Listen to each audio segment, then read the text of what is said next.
नमस्कार, रेडियो रिमझिम से प्रस्तुत है स्थानीय हालचाल। पहले मुख्य हालचाल। रविवार व सोमवार के बाद लगातार तीसरे दिन बैंक कर्मी सहित 3 लोग मिले कोरोना संक्रमित। नेपाल में भारी बारिश की संभावना को लेकर जल संसाधन विभाग ने अलर्ट जारी किया। विधानसभा चुनाव को लेकर प्रशासनिक स्तर पर तैयारी तेज। विश्व जनसंख्या दिवस के मौके पर प्रारंभ होगा जनसंख्या स्थिरता पखवाड़ा और तापमान में उतार चढ़ाव से मरीजों की बढ़ी संख्या। स्थानीय हालचाल के इस अंक के साथ मैं राजेश कुमार चौरसिया। अब हालचाल विस्तार से। गोपालगंज जिले में अलग अलग जगहों पर अनलॉक 2 में कोरोना का बढ़ता संक्रमण से हर दिन नए इलाकों में संक्रमित मिलने लगे हैं। रविवार व सोमवार को 6 लोगों के कोरोना संक्रमित मिलने के बाद मंगलवार को एक बैंक कर्मी सहित 3 और लोग कोरोना से संक्रमित पाए गए। सोमवार को संक्रमित मिले लोगों में किसी की भी ट्रैवलिंग हिस्ट्री नहीं है। मंगलवार को नए संक्रमित लोगों के मिलने के बाद जिले में कोरोना संक्रमण का आंकड़ा बढ़कर 345 तक पहुंच गया है। इस बीच 24 घंटे के दौरान जिले में 4 और लोग कोरोना संक्रमण से ठीक होकर अपने घर पहुंच गए। सोमवार को संक्रमित मिले सभी 6 लोगों को चिकित्सकों की टीम ने आइसोलेशन वार्ड में शिफ्ट कर दिया था। प्रशासनिक आंकड़ों के अनुसार जिले में अब तक 9,407 लोगों का सैंपल प्राप्त कर उसकी जांच कराई गई है। इनमें से 8,900 से अधिक लोगों की जांच रिपोर्ट प्राप्त हुई है। जल संसाधन विभाग ने आगामी 10 से 12 जुलाई के बीच नेपाल में भारी बारिश की संभावना व्यक्त करते हुए अलर्ट जारी किया है। विभाग ने बाढ़ नियंत्रण विभाग को गंडक नदी से बचाव के लिए बनाए गए तटबंध की पर्याप्त सुरक्षा के लिए सभी आवश्यक प्रबंध पूर्ण करने को कहा है, ताकि नदी के जल स्तर में बढ़ोतरी की स्थिति में तटबंध को सुरक्षित रखा जा सके। जल संसाधन विभाग के सचिव ने बाढ़ नियंत्रण विभाग के मुख्य अभियंता को अलर्ट जारी करते हुए कहा है कि गंडक, कमला बलान, कोसी, महानंदा व अधवारा के बेसिन क्षेत्र के नेपाल प्रभाग में 10 से 12 जुलाई तक भारी बारिश की संभावना है। उन्होंने गंडक नदी के जलस्तर में बढ़ोतरी की स्थिति में तटबंध की सतत निगरानी रखने का निर्देश दिया है। गोपालगंज बाढ़ नियंत्रण विभाग ने बताया कि वर्तमान समय में गंडक नदी में 1 लाख क्यूसेक के आसपास पानी का बहाव हो रहा है। वाल्मीकि नगर बराज से 90,000 से लेकर 1 लाख क्यूसेक के बीच पानी प्रत्येक 2-2 घंटे पर डिस्चार्ज किया जा रहा है। ऐसे में वर्तमान समय में तटबंध को कोई खतरा नहीं है। जानकारी के अनुसार जल संसाधन विभाग के अलर्ट के बाद बाढ़ नियंत्रण विभाग सभी तैयारियों को तेजी से पूर्ण करने में लग गया है। बिहार विधानसभा का चुनाव निर्धारित समय पर ही होने के निर्देश के बाद प्रशासनिक स्तर पर चुनाव की तैयारियां तेज हो गई है। इसके तहत मतदान केंद्र के भौतिक सत्यापन का कार्य पूर्ण किए जाने के बाद ईवीएम की जांच व सत्यापन का कार्य तेजी से पूर्ण किया जा रहा है। इसके लिए प्रथम चरण में 12 बिंदु निर्धारित कर बिंदुवार समीक्षा प्रारंभ कर दी गई है। जिले में कुल 6 विधानसभा सीटें हैं। इनमें 1 सीट अनुसूचित जाति व जनजाति के लिए आरक्षित है। गत लोकसभा चुनाव में गोपालगंज जिले में कुल 1,906 मतदान केंद्र बनाए गए थे, जहां 18,37,000 मतदाताओं ने अपने मताधिकार का प्रयोग किया था। जिले में विधानसभा चुनाव की तैयारियां वर्तमान समय में लोकसभा चुनाव के मतदान केंद्र के आधार पर ही प्रारंभ की गई है।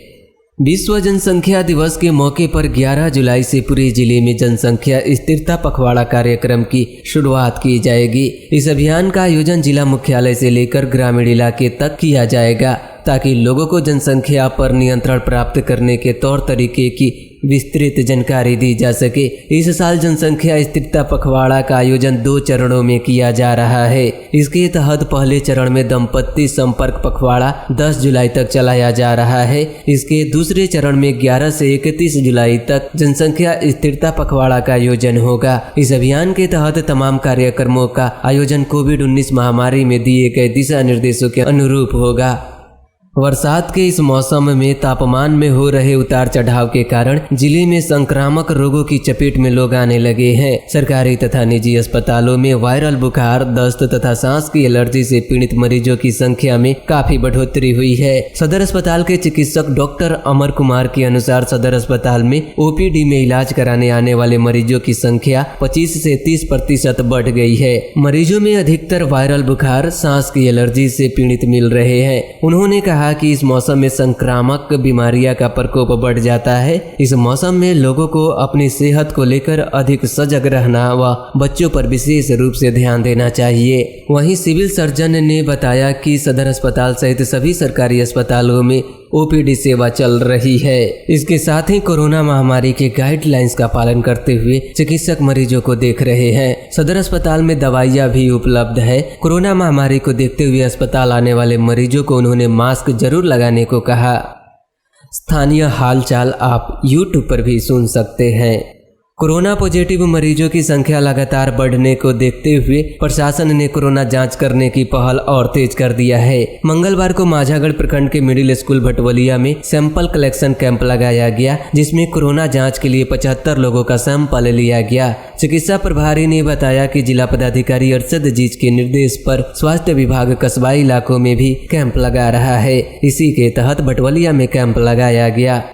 नगर जदयू अध्यक्ष वकीर अहमद की अध्यक्षता में मंगलवार को गोपालगंज नगर जदयू की नगर कमेटी, वार्ड अध्यक्षों, जिला कमेटी के साथ पदाधिकारियों की बैठक में पूर्व हुए वार्डों में बूथ अध्यक्षों, बूथ सचिवों की चुनाव जीतो बूथ जीतो सबल पंचायत वार्ड सक्रिय बूथ अभियान की समीक्षा करते हुए जिला जदयू अध्यक्ष प्रमोद कुमार पटेल ने कहा कि जनता दल यू के कार्यकर्ता सरकार की विकास एवं जन कल्याणकारी योजनाओं के बारे में जनता के बीच जाकर घर घर बताए।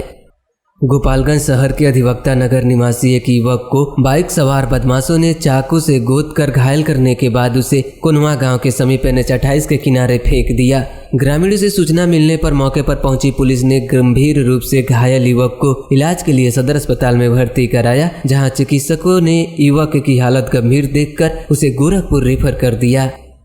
कटिया बस स्टैंड से नगर के वार्ड 9 में जाने वाली PCC सड़क पर जल जमाव के कारण मोहल्ले के लोगों को काफी परेशानी बढ़ गई है। स्थानीय लोगों ने बताया कि नाला का निर्माण कराने के लिए कई बार वार्ड पार्षद सहित नगर पंचायत में आवेदन दिया गया, लेकिन अब तक नाला बनाने की दिशा में कोई पहल नहीं की गई है। वहीं इस संबंध में वार्ड पार्षद ने बताया कि नाला निर्माण को लेकर नगर पंचायत में आम सभा में प्रस्ताव पारित किया गया है, लेकिन नगर पंचायत ने अब तक राशि का आवंटन नहीं किया। राशि का आवंटन मिलते ही नाला का निर्माण करा दिया जाएगा। गोपालगंज जिला शिक्षा कार्यालय परिसर स्थित केंद्रीय पुस्तकालय कैंपस में बिहार पंचायत नगर प्रारंभिक शिक्षक संघ के बैनर तले शिक्षकों का धरना मंगलवार को 8वें दिन भी जारी रहा।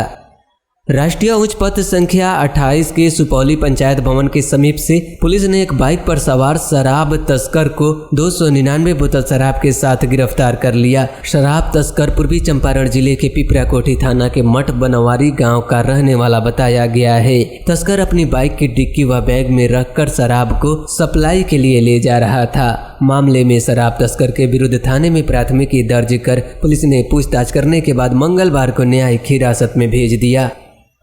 गोपालगंज शहर में मंगलवार को बिना हेलमेट के चलने वाले लोगों से नगर थाने की पुलिस ने जुर्माना वसूला। शहर के घोष मोड़ पर नगर थाने की पुलिस ने जवानों के साथ बिना हेलमेट के बाइक चला रहे लोगों को रोककर उनका चालान काटा। उचका गांव थाने के वृंदावन गांव में दवा दुकान पर सोमवार की देर रात बदमाशों ने फायरिंग की। हालांकि फायरिंग में कोई हताहत की सूचना नहीं है। घटना को अंजाम देने के बाद बदमाश पैदल ही चले गए। इस घटना की सूचना मिलने पर मौके पर पहुंची पुलिस ने मामले की छानबीन की। इस दौरान पुलिस ने घटनास्थल से एक खोखा भी बरामद की। मामले में उचका गांव थाने में 4 अज्ञात बदमाशों के खिलाफ प्राथमिकी दर्ज की गई है। और अब आज के मौसम का तापमान न्यूनतम 26 डिग्री सेल्सियस और अधिकतम 29 डिग्री सेल्सियस रहने की संभावना है। अंत में मुख्य हालचाल एक बार फिर। रविवार व सोमवार के बाद लगातार तीसरे दिन बैंक कर्मी सहित 3 लोग मिले कोरोना संक्रमित। नेपाल में भारी बारिश की संभावना को लेकर जल संसाधन विभाग ने अलर्ट जारी किया। विधानसभा चुनाव को लेकर प्रशासनिक स्तर पर तैयारी तेज। विश्व जनसंख्या दिवस के मौके पर प्रारंभ होगा जनसंख्या स्थिरता पखवाड़ा। और तापमान में उतार चढ़ाव से मरीजों की बढ़ी संख्या। इसके साथ ही रेडियो रिमझिम से प्रसारित स्थानीय हालचाल का यह अंक समाप्त हुआ। नमस्कार।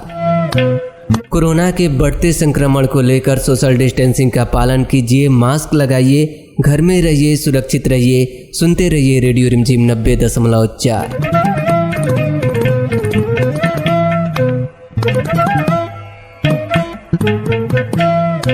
है।